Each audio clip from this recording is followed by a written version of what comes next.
Hello my dear beautiful bastards and welcome back to Planet Coaster. Riverwood is soon to be done. We'll be finishing the houses today and shaping most of the terrain. This house in the back has a shape that is impossible to replicate in Planet Coaster because the walls can't be tilted sideways, so I had to use the simple curved wall for the corners, while the roof was mostly done the same way as the houses before. The only problem was aligning the corners where both sides of the house met. It felt like I was in a bar trying to find a girl to talk to, it just wasn't happening. In the end, I manually created the corner, and instead of concrete, this time I used the roof pimple to cover the intersecting areas. The door to the house is embedded half a block into it, as is in the original, and the tilted supporting poles are surrounding the walls. I think the pimple roof is an adequate replacement to the flat corner that wasn't possible to align. After all, the stuff pimples are made of is the exact same stuff in concrete, so it all makes sense. The final house is basically the same as the first one, with some minor changes, so it took me about 8 minutes to make it. I added the remaining 2 walkways and adjusted the positions of all structures to reflect the original village.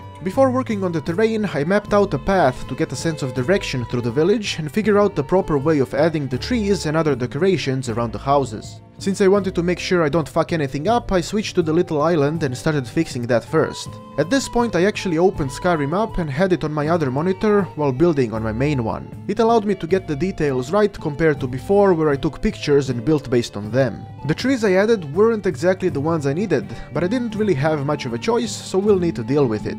Unfortunately, the game doesn't have logs like I mentioned in the previous episode, and it doesn't have stumps. That annoyed me a bit, but I'll find something to place in this section instead of it. Terraforming this part of the island was a bit tricky. Making the ground extended and flat was a bit problematic because the edges kept joining together and ruining the design. I also wasn't able to create the little flat steps because the tools in the game warp the ground. Once at the main area, I began decorating from left to right, just placing stuff as I saw it in the Skyrim window. Unfortunately, this particular fence can't be made in Planet Coaster, so I went with a preset object that looked like an acceptable replacement. Once a bunch of fences were placed and other bushes and trees were added, I felt like the green color didn't fit, it poked me in the eyes too much. My solution was to start brushing a few different colors at very low intensity over the area where I placed the bushes and trees, to make it look more fitting, since it would make sense. Why would the ground under a bush be this dead gravel, especially if the bush is alive? The last thing I want to show in this video is the small bush wall. I didn't know how to make it since it looked like a wall made of sandbags, so I placed a bush and then a large rock under it. It looked like shit, but sometimes you must embrace the shit and use it to grow wonderful crops that will bring life and beauty. Riverwood is still not done, since we still need to add proper paths so people can come here and arrange the scenery in the background to make it look like a village, and not a cocaine-fueled children's village set.